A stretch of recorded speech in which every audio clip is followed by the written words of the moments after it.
체감 기온이 35도를 넘는 날이 이어지고 있습니다. 도로에 물을 뿌리는 클린로드 시스템과 인공 안개, 스마트 그늘막 등 지자체들도 무더위에 대응하고 있습니다. 권기한 영천시의회 운영위원장이 지방소멸 대응을 위해서는 군부대 유치가 절실하다고 강조했습니다. 미니 인터뷰에서 들어봅니다. 박정희 대통령 동상 건립을 위한 청도 지역 추진본부가 출범했습니다. 양재경 경상북도 노인회장 등 4명이 공동위원장에 위촉됐습니다.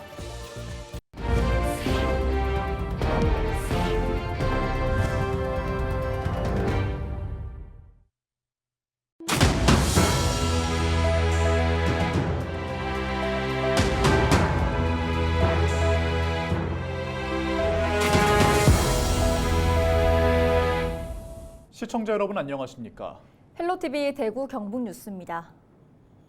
장마가 물러가고 무더위가 연일 이어지고 있습니다. 7월의 마지막 날 전국 대부분 지역의 온도계는 30도를 웃돌며 폭염 경보가 발효 중입니다. 시민들의 건강도 우려되는 만큼 지역에서는 폭염 대응에 총력을 기울이고 있습니다. 홍하영 기자입니다. 장마가 물러선 자리에 폭염이 들어오며 낮에는 따가운 햇볕, 밤에는 열대야가 기승을 부리고 있습니다. 7월의 마지막 날인 31일, 전국 대부분 지역의 낮 기온은 30도가 넘었고 강릉 등 일부 지역은 35도를 넘어섰습니다. 계속해서 무더운 날씨가 이어지고 있는 가운데 건강에 대한 우려도 커지고 있습니다. 폭염 속 사람의 신체 온도가 어떻게 변하는지 제가 직접 체험해 보겠습니다. 대구 시민안전 테마파크에 조성돼 있는 폭염 체험관. 41도로 설정된 체험관 안으로 들어서자 후끈한 공기가 답답하게 느껴지고 이내 코와 이마에 땀이 맺혔습니다. 의욕이 넘치던 걷기 활동은 점점 힘겹게 느껴졌습니다. 폭염 체험 부스에 들어가자마자 굉장히 덥다고 느꼈습니다.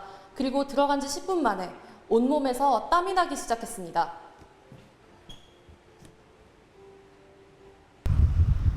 거리의 시민들은 무더위를 더 크게 느낍니다. 태양 고도가 높은 낮 12시경, 한낮 아스팔트 온도는 66도였습니다. 차량이 내뿜는 열기까지 더하면 체감 온도는 더욱 높아집니다. 지자체들도 무더위 대응에 한창입니다.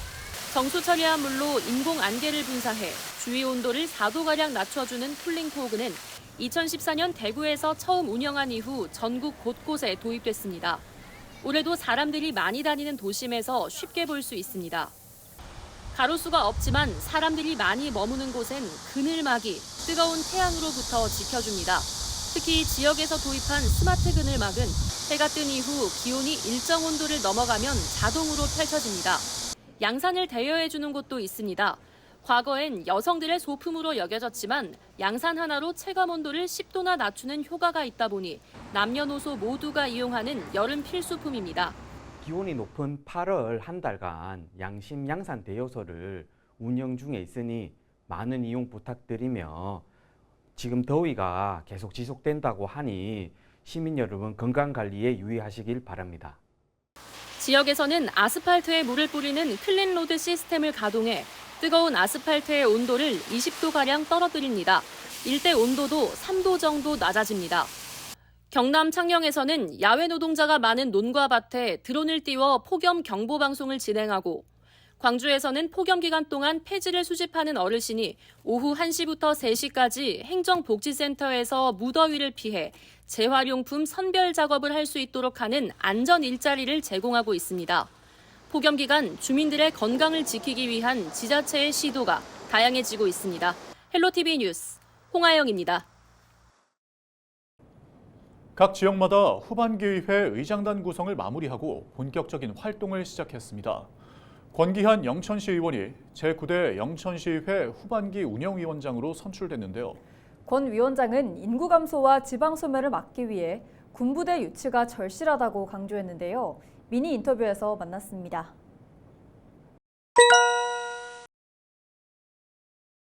네, 반갑습니다. 영천시의회 운영위원장 권기한 의원입니다. 먼저 아낌없는 지지와 격려를 보내주신 선배 동료 의원들과 늘 응원해 주신 시민님들께 진심으로 감사의 말씀을 드립니다. 영천시의 의회 운영을 주관하는 상임위원장으로서 의회가 가진 기능들을 적극 활용하여 시민들에게 도움이 될 수 있는 의회를 만들어갈 수 있도록 최선의 노력을 다하겠습니다. 네, 의회가 의회로서의 역할을 제대로 하려면 기본적으로 시민들로부터 신뢰와 지지를 받는 것이 우선이라고 생각합니다. 그런 신뢰를 얻기 위해서는 의회 안에서 각 상임위와 상임위원들 간의 상호 존중, 소통이 있어야 가능하다고 생각합니다. 그래서 많이 소통하고 협치하겠다 말씀드리고요. 본의회는 운영위원장으로서 시민들에게 더 신뢰받고 더 사랑받는 의회가 되는데 주안점을 두고 영천 발전에 기여하는 의회가 되도록 노력하겠습니다. 잘 아시겠지만 우리 시뿐만 아니라 수도권을 제외한 전국 지자체별로 인구 감소로 고심을 하고 있습니다. 그 대안을 찾기 위해 노력하고 있는데요. 영천시에도 예외가 아닙니다. 우리 시도 인구 감소 대응책으로 대구 군부대 유치를 간절히 희망하고 있습니다. 그래서 지난해부터 각종 행사, 홍보로 영천의 입지를 알리고 있는데 그 일환으로 얼마 전에도 시민회관에서 시장, 시도의원, 종교단체 그리고 1000여 명의 시민들이 모여서 군부대 유치 결의대회를 열었습니다. 그런데 좀 아쉬운 것은 구호를 내치고 단순한 퍼포먼스를 한다고 군부대 유치가 되겠습니까? 중앙부처와의 협력이 무엇보다 필요한데 우리 시는 그런 부분이 미흡한 것 같습니다. 사실 시군의 작은 예산도 집행부 시도의원 입김이 필요한데 하물며 크고 작은 국책사업을 추진하는데 중앙부처 관계자, 국회의원, 장관 찾아가서 필요하지 않는 게 아쉽다는 생각이 듭니다. 하지만 11월에 발표될 대구 군부대 유치를 간절히 희망하고 있고 우리 시는 끝까지 노력할 것입니다. 본 의원도 영천시의회 의원을 대표해 군부대 유치에 대한 염원을 전달하고 싶고 많은 응원 부탁드리겠습니다. 감사합니다. 네, 더 나은 영천의 미래를 위해서는 시 정책에 대해 시민님들의 적극적인 관심 부탁드리고요. 이제는 머리를 맞대야 합니다. 특히 여러 선거를 통한 파벌 정치가 아닌 화합의 정치가 필요하다고 생각합니다. 본 의원은 의회 운영위원장으로서 앞으로 더 많이 듣고 치열하게 고민하겠습니다. 영천 발전과 관련된 사안이라면 언제든 불러주십시오. 달려가서 함께 고민하겠습니다. 고맙습니다.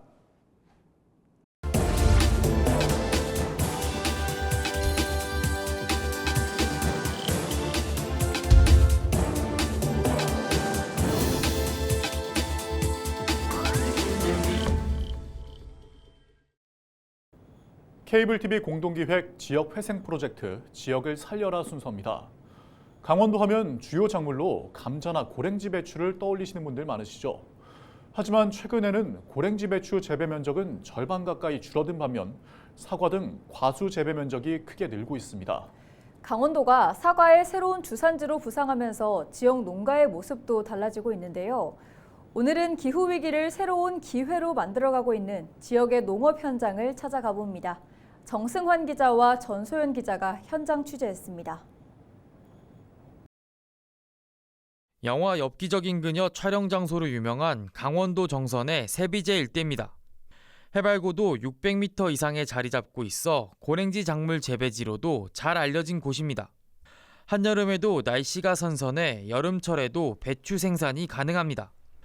이런 기후 특성 덕에 태백산맥 일대는 우리나라 고랭지 채소의 주요 산지로 자리 잡았습니다. 강릉과 삼척, 태백, 평창, 정선 등 5개 지역의 생산량만 전국 생산량의 90% 이상을 차지할 정도입니다. 전부가 여기가 거진 배추밭이었어요.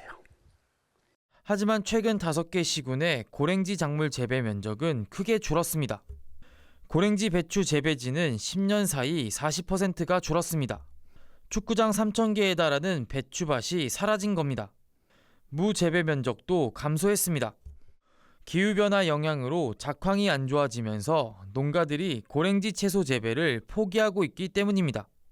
고랭지 배추의 주요 생산지인 대관령의 경우 30여 년간 평균 최고 기온이 2.2도 올랐습니다. 저온성 채소인 무배추를 키운다는 게 생각보다 어려운 상황으로 되고 있고요. 어떤 장마의 패턴도 바뀌고 있고요. 이런 것들이 무름병이라든지 여러 가지 병해충을 유발하고 대신 양배추와 대파, 사과 등 대체 작물의 재배 면적은 크게 늘었습니다. 특히 사과의 경우 10년간 재배 면적이 3배가량 넓어졌습니다. 이곳은 10여 년 전까지만 해도 배추나 무 같은 고랭지 채소를 기르던 곳인데요. 지금은 사과를 재배하는 과수원으로 바뀌었습니다. 수십 년간 했던 배추 농사를 그만뒀지만 농가들의 반응은 좋습니다. 고랭지, 무배 좀 많이 하다. 뭐 소득면에서 무배 일도 힘들고 사과를 좀 했으면 어떨까 싶어가지고 했는데 잘 된 것 같아요. 기후변화의 영향으로 강원도의 작물 재배 환경도 크게 변화하고 있습니다. 최근엔 재배 한계선이 북상하면서 강원도가 새로운 사과 주산지로 떠오르고 있는데요. 사과 농사를 짓기 위해 강원도로 이주하는 사과 유목민도 생겨나고 있습니다. 네, 이곳은 양구 해안면에 있는 사과밭입니다. 축구장 9개 정도 규모의 과수원인데요.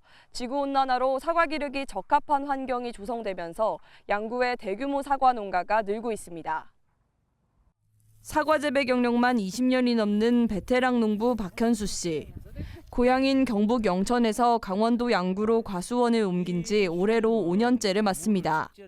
고향을 떠나 물설고 낯선 강원도 양구로 이사를 온 건 좀 더 좋은 품질의 사과를 생산하고 싶었기 때문입니다.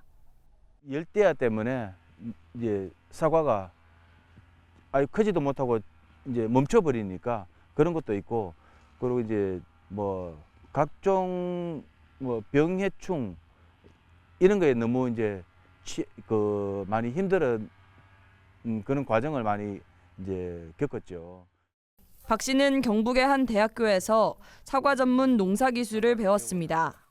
향후 기후변화로 인해 사과 주산지가 북상할 것이란 전문가의 이야기를 듣고 강원도 양구로 이주 결심을 굳혔습니다.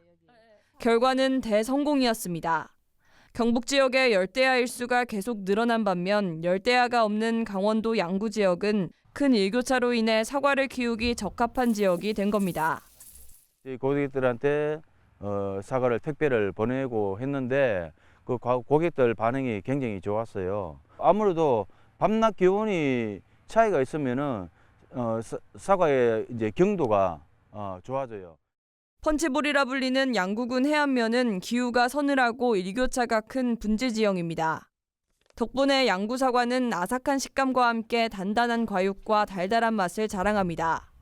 사과 농가 이주가 시작되면서 지난 2010년 52헥타르에 불과했던 양구군의 사과밭은 14년 만에 6배가 넘는 330헥타르, 축구장 462개 면적으로 늘었습니다. 최근에도 사과 재배 농가는 계속해서 늘고 있는 추세입니다. 남쪽에 있는 분들이 많이 해안으로 들어옵니다. 조건이 좋은 곳을 선택할 수밖에 없으니까 그 양구로 오는 거죠. 향후 사과 재배 면적도 더 늘어날 전망입니다. 정부가 기후변화에 맞춰 양구와 정선, 홍천 등 강원 지역을 사과 주산지로 육성할 계획을 내놨기 때문입니다. 강원 사과에 대한 브랜드 작업과 함께 스마트 과수원 특화단지도 조성됩니다. 현재 양구군에 스마트팜이 도입된 사과 농가는 9곳, 사과 생산량도 더 늘어날 것으로 기대됩니다. 농가가 직접 이제 핸드폰으로도 틀 수가 있고 아니면 세팅을 해놓으면 스마트팜이다 보니까 뭐 저희가 토양 수분 센서를 해놨잖아요. 토양 수분이 뭐 부족하다 그러면 자동으로 관수할 수도 있고. 올해 강원특별자치도 내 사과 재배 면적은 931헥타르. 오는 2030년엔 현재보다 2배가 넘는 2000헥타르, 축구장 2,800개 면적까지 사과 재배지가 늘어날 전망입니다. 기후변화에 따라 새로운 사과 주산지로 강원 지역이 새롭게 각광받고 있습니다. 헬로티비 뉴스 전소연입니다. 박정희 대통령 동상 건립을 위한 청도 지역 추진본부가 출범했습니다. 공동위원장에 양재경 경상북도 노인회장 등 4명이 위촉됐습니다. 운동은 박정희 대통령의 리더십 아래 조국 근대화의 초석이 되었고 이제는 새마을운동이 세계로 뻗어나가고 있으며 모범 사례로 인정받고 있습니다. 이상으로 뉴스를 마칩니다. 고맙습니다.